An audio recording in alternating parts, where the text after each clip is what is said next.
keceriaan anak di sekolah sangat didambakan.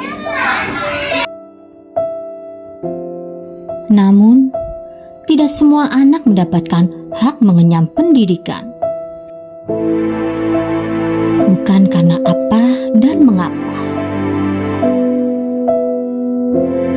Akses pendidikan yang menjadi permasalahan.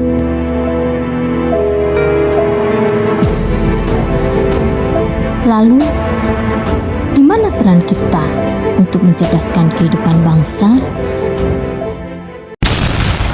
Angka tidak sekolah Jawa Timur itu dari sisi jumlah itu adalah terbesar kedua se-Indonesia. Hal ini didukung dengan data dari Susenas tahun 2022 yang menyatakan bahwa anak tidak sekolah antara usia 7 sampai 18 tahun sekitar 4,08 juta anak.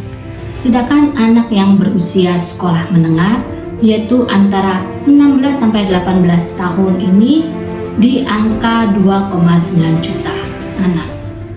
Anak yang tidak sekolah ini tidak memiliki akses ke layanan pendidikan.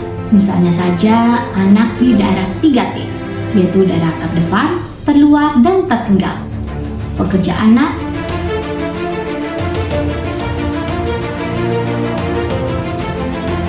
anak penyandang disabilitas,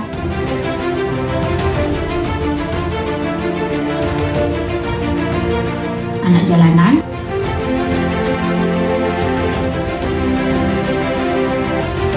dan anak korban penelantaran,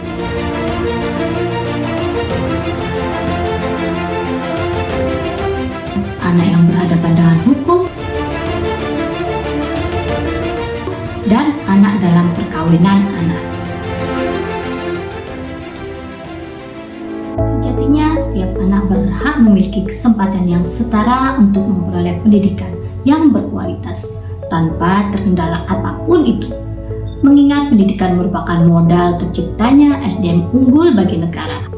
Dalam mengatasi anak tidak sekolah ini, kita harus mengetahui terlebih dahulu indikator apa yang menyebabkan mereka itu tidak sekolah.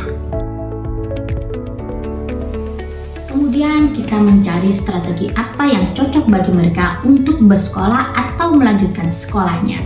Sesuai apa yang dikatakan oleh pihak dari UNICEF, bahwa kita harus bisa mencari tahu penanggulangan seperti apa yang cocok bagi mereka. Yeah, and I think when we're thinking about coordination, of course, part of the work is actually focusing on getting children back to learning, whether that's school or whether it's non-formal. But I think there's also part of the issue is also about when we identify children, they may have special challenges that they're facing that may require some kind of referral to, the social affairs or so. While we have to work at trying to get children back into learning, we also need to be making sure that we're focused on building a strong system that can actually facilitate referrals. Selain penting untuk memastikan bahwa mereka bisa kembali belajar, kita juga perlu mengidentifikasi tantangan-tantangan khusus yang dihadapi anak untuk kembali belajar, yang memungkinkan kita kemudian juga untuk mengidentifikasi kemana anak tersebut harus dirujuk, karena bantuan-bantuan seperti ini yang nantinya akan bisa memastikan anak bisa kembali belajar. Sedangkan untuk Bapeda disarankan supaya dari tingkat atas itu kita bisa langsung menelusuri ke tingkat desa, di mana kita bisa berkolaborasi dengan perangkat-perangkat desa. Untuk ATS ini kembali lagi ke salah satu fungsinya adalah pemuda dan desa, karena mereka itu yang menjadi sektor pemerintahan desa di kabupaten kota, karena mereka yang berkaitan langsung dengan pemerintahan desa, dan ini yang mungkin yang bisa menggerakkan desa untuk memanfaatkan kadernya atau ya perangkat desa untuk mencari anak. Dengan Mbak ini Mbak Grace sudah kelihatan kan, Mbak Bobi kan ada kan, ya. Nah, tinggal ini masuk di desa mana, di kabupaten A ini, masuk di kecamatan apa, desa apa, ya tinggal sebarkan ke mereka. Lewat Dapoliknya, lewat PND mungkin ya. ini. Kembalikan ke kecamatan, sebarkan ke desa, cari 10 orang ini atau 100 orang.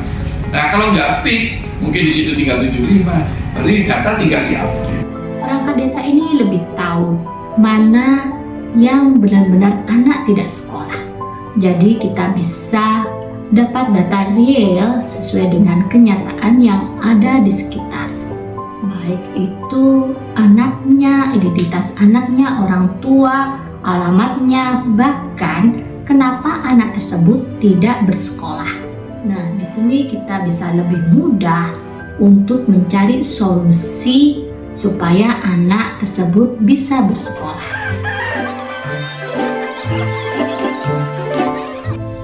Semangat anak Indonesia, kalian berhak untuk mendapatkan pendidikan yang layak dan berkualitas.